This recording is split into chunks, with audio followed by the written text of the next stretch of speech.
Hi everybody. Unfortunately, I'm having to remake this video. Okay. Um, so I made it on Thursday and I went to go edit it, and unfortunately, it had no audio. I'm still in my learning process. So Saturday night, last Saturday night, my partner and I had the unfortunate pleasure of watching Mousetrap. The Mousetrap, released in 2024. It is labeled as a horror comedy. So I had to Google the overview of this movie after I watched it.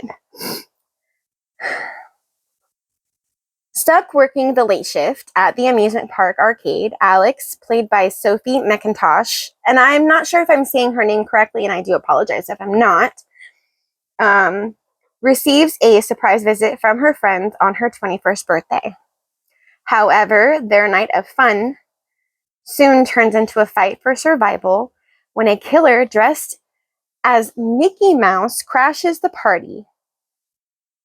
This movie was directed by Jamie Bailey.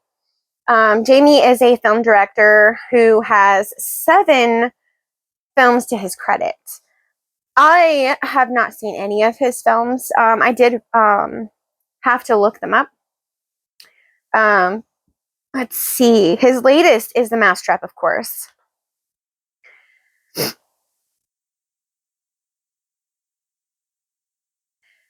It was one of the most anticipated films of 2024.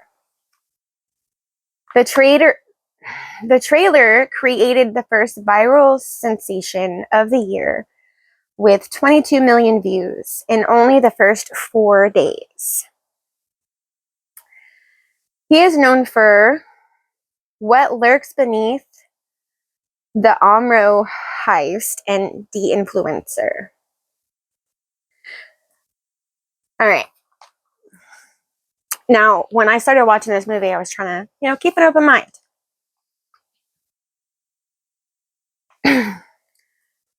So, character-wise, we've got 2 detectives and our goth girl, Rebecca, in a very bad CGI jail.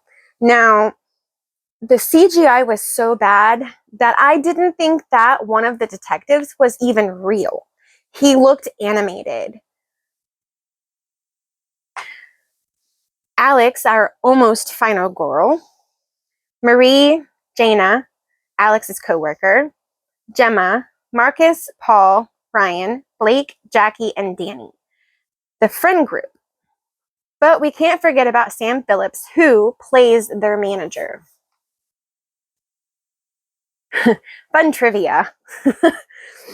The mask used in the film is actually a vintage 1960s Mickey Mouse mask that they repainted black and white. Oh, come on. It's a vintage mask. Why would you repaint it black and white? I feel like they kind of ruined the mask at that point. So there were some goofs. And I had to notate these. And then when I Googled the movie, it was also in the notations of the movie. So during the surprise party, Alex states that her actual 21st birthday is in 2 weeks after the said surprise party. A little bit later, she says, "Why don't we go to a real bar so I can have my first legal drink?" Come on, guys.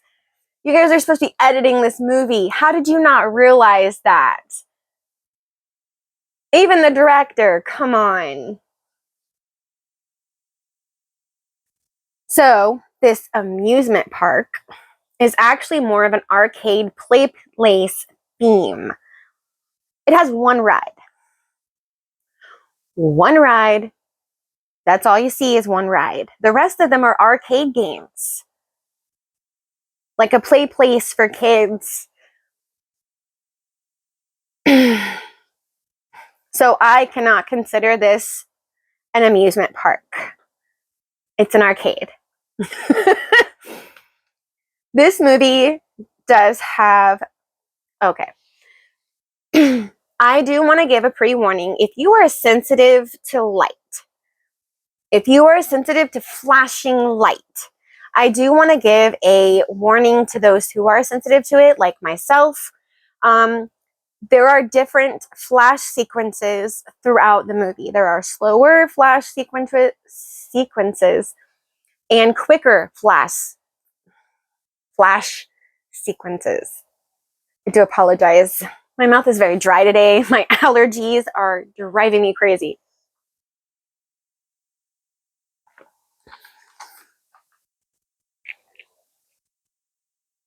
All right. So, throughout the movie, there are screen quotes or moments. They actually reference,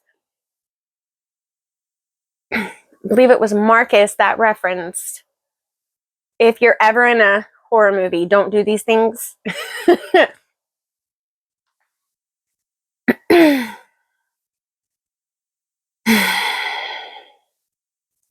So there were quite a few dark scenes, and they did a pretty good job with lighting.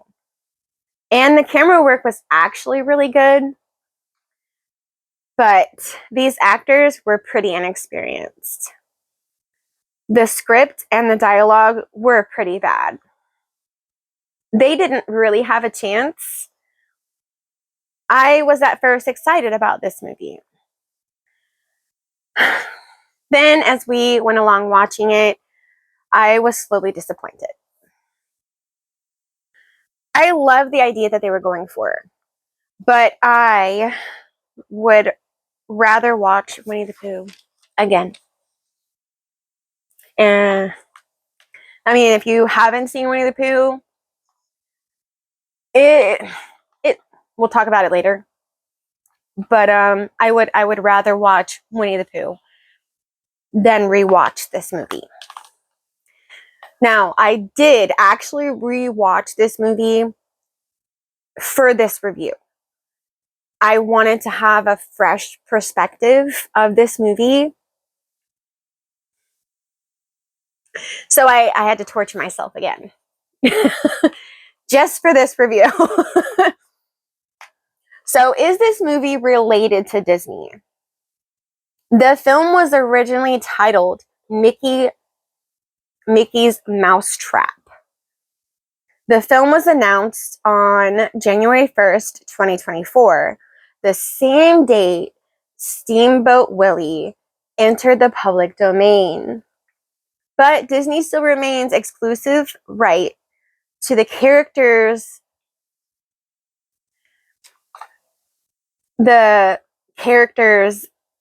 look, the mouse himself, from their own franchise. I really wonder how Disney felt about their iconic rodent or someone dressed like him as a psycho killer. My excitement for a masked killer was definitely squashed. This is more of a preteen first horror movie. Sadly disappointed. I have to give it a half a star. If they make a second one, I hope it's way better. They need to go back and rewatch all the horror films in history.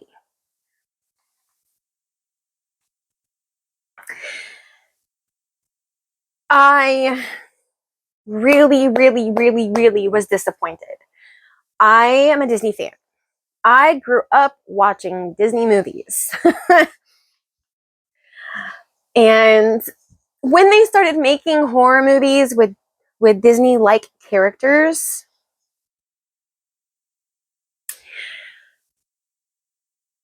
I was slightly excited. Like, I heard that they're making a Bambi one and a few other ones. And I'm like, oh, okay, cool. You know, they're actually showing the other side of the story. Like Winnie the Pooh. In truth, Winnie the Pooh is not the Winnie the Pooh that we know as children.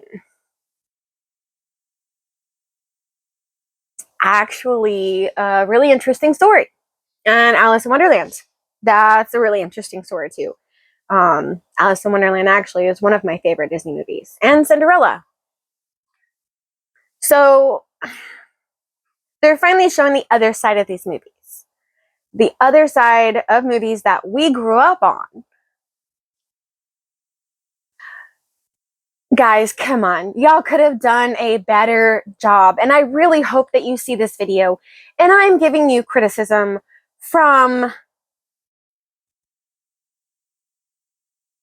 the horror genre family. If you've never seen a horror movie, please don't try making one.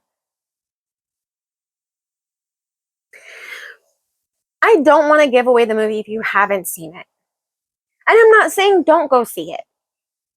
I'm glad I didn't see it in theaters, because I feel like I would have wasted my money.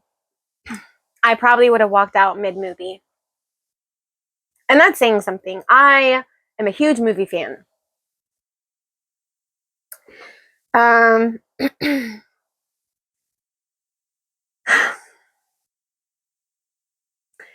But if you guys are planning a second, which they did, they left it open at the end for the possibility of a second movie. Before you start writing, definitely go back and rewatch the genre. Or talk to other screenwriters that have experience with this franchise.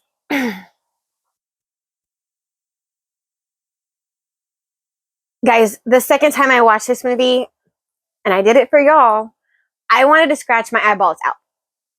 And that's saying something. That really is saying something. I don't want to discredit the actors. They've played in other movies, and I have actually looked them up. I've never seen any movies that they played in. But I was thinking about going and watching some of the movies that they played in, just to see the difference and see if it's actually, you know, the mixture of the actors and the script.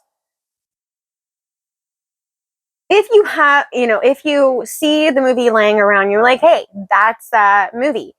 I've been wanting to see it. I really think you should probably go into it unbiased. Just because I gave it a bad review. Some people might enjoy it. I'm not saying that you won't. I did not enjoy this movie whatsoever. I feel like I wasted our night together watching this movie. So,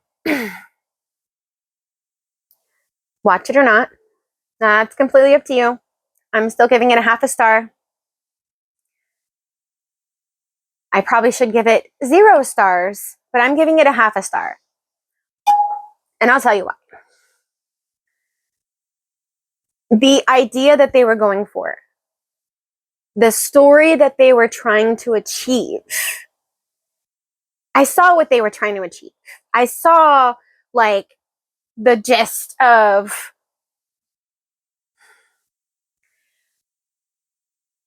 the friend group and the manager being possessed by Steamboat Willie.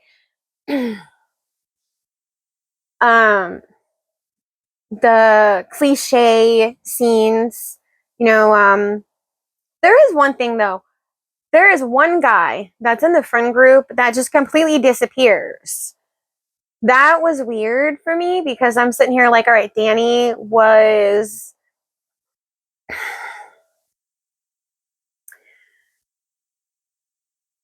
the one guy that, I don't want to give it away. I'm trying not to give it away. Danny was in a lot of scenes. Marcus was in a lot of scenes. Alex was in a lot of scenes. And it seems like there's a few love interests here between Marcus and Alex and Rebecca. And I think his name was Ryan. Ryan was this like typical high school jock guy that's full of himself, and I don't want to stereotype any jock guys. I'm just saying that's the character they went for. And then we have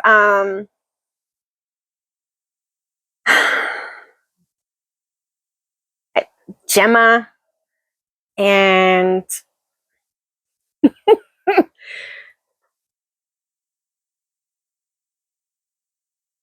it was Gemma and Fudgesicles. Where are you? No, it was Jackie. And I think Paul, they went off together to do naughty things. And typical, usually in horror movies, the first victims are the two that are doing naughty things together. And they were all drinking and smoking and, you know, doing adult things.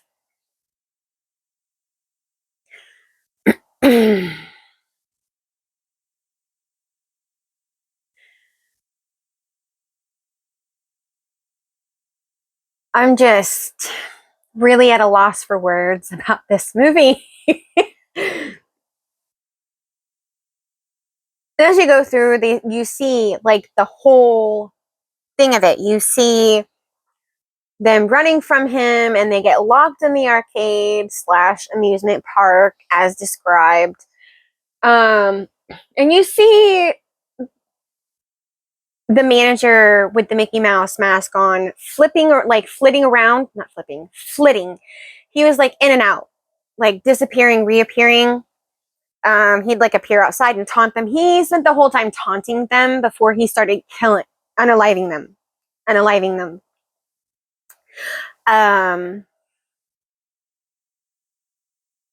But my thing is, they didn't really see the bodies.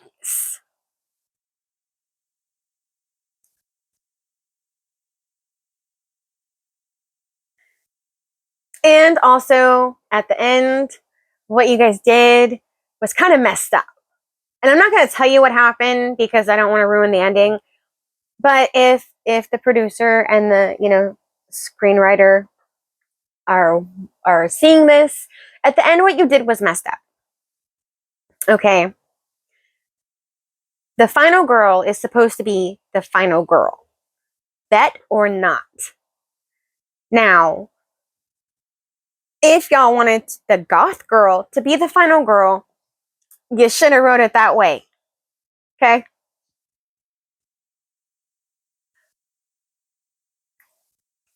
But you didn't. Anyways, if you've seen the movie, let me know what y'all thought about it in the comments below. If you haven't seen the movie, it's up to you if you want to watch it. I'm not trying to discourage you.